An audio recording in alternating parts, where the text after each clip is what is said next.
मला एवढंच आहे त्याच्या समोर काही येत नाही. रत्नाकरा धोतपदा हिमालया किरीटिनिम ब्रह्मराजर्षी रत्नाढ्यम वंदे भारत मातरम.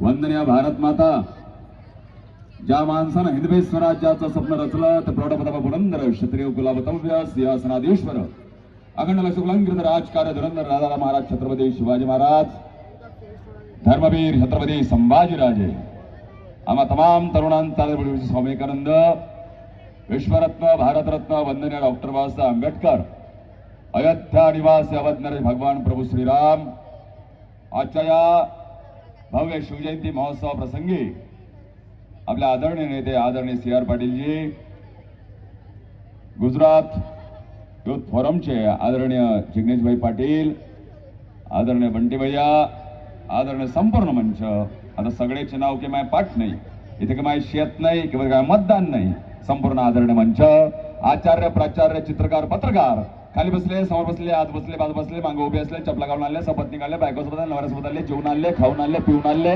कधी ना आलेले, पहिल्यांदा आले, कोणाला एवढं गेलेले आणि एवढा चांगला व्याख्यान केलं असतं दाढी मारलेले या सर्वांना मी जय श्रीराम करतो. मी जशी याचा बेस वाढवा, गेन वाढवा आणि किंचित इको द्या. मी जशी व्याख्यानाची सुरुवात करूशी करायची आहे, सर्वांनी आपापले दोन हात अशी घ्यायचे सगळ्यांनी आणि भारत माता की जय बोलना पडेगा, भारत माता की जय बोलना पड़ेगा. अगर इस देश पर रहना होगा तो भारत माता की जय बोलना पड़ेगा दादा. कारण भारत हा एकमेव असा देश आहे जो इथल्या लोकांवर तो प्रेम करतो, पण पाकिस्तानला दिवाळीला मिठाई देणारा देश हा दादा भारत. भारत माता की जय म्हटलं आणि आपण भारत माता की जय म्हणतो. पाकिस्तान सुलता, लंडन मावशी म्हणत नाही, तर भारत माता की जय म्हटलं पाहिजे. 700 को एक अलय में लाकर बोले, 700 को एक अलय में लाकर बोले, तुर्दा भवानी कैसे के माते निर्भय हक कर बोले, जिनके रगों में अपने पिता का खून, वही भारत माँ की जय जयकार बोले. बोलो भारत माता के, भारत माता के, छत्रपति शिवाजी महाराज के, धर्मवीर संभाजी महाराज के, बोलो जय श्री राम, जय शिवराज. आता असं वाटून राहिलं की सुरत मध्ये आलो आहे. तुम्ही मला सांगा, मी 1 तास 1.5 तास किती बोंबलो, मी बेंबेच्या तेटापासून मी तर मेलोय, पण तुमच्या मध्यात जर परिवर्तन झालं तर कसं करणार. आजचे मी बोलतो ते कानापर्यंत गेलं पाहिजे, कानापासून हृदयापर्यंत गेलं पाहिजे. काल परवा फॉरेस्ट ऑफिसच्या कार्यक्रमाला गेलो, तिथं सांगितलं वृक्षवल्ली आम्हा सोयरे वनचेरे झाडे लावा झाडे जगवा.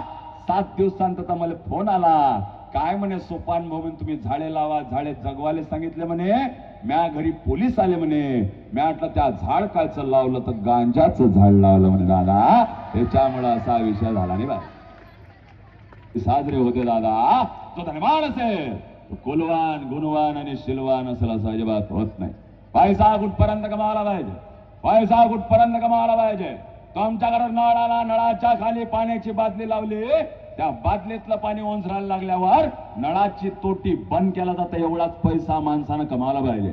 तुमच्या घरात जर 4 पाहुणे आले, 4 पाहुणे आल्यावर तुम्ही काय करता, 4 भाज्या 4 चटण्या लाडू बासुंदी जिलबी करता आणि कोपऱ्यात मिरचीचा ठेचा ठेवता. मग तुमचं काम काय असते, इकडलं सगळं खाल्ल्यावर मिरचीचा ठेचा असा घ्यायचा असा लावायचा, असा घ्यायचा असा लावायचा.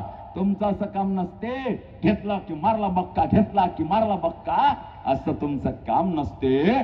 तुमच्याकडे पैसा आहे हा तुमचा योग आहे, पण तुमचा पैसा अशा चांगल्या मार्गात खर्च होतोय हा तुमचा क्षम आहे. तुम्ही संसारात आहात हा तुमचा योग आहे, तुम्ही संसारात परमार्थ करता हा तुमचा क्षम आहे. मथुरा में मस्जिद होती, काशी की कला जाती, मथुरा में मस्जिद होती.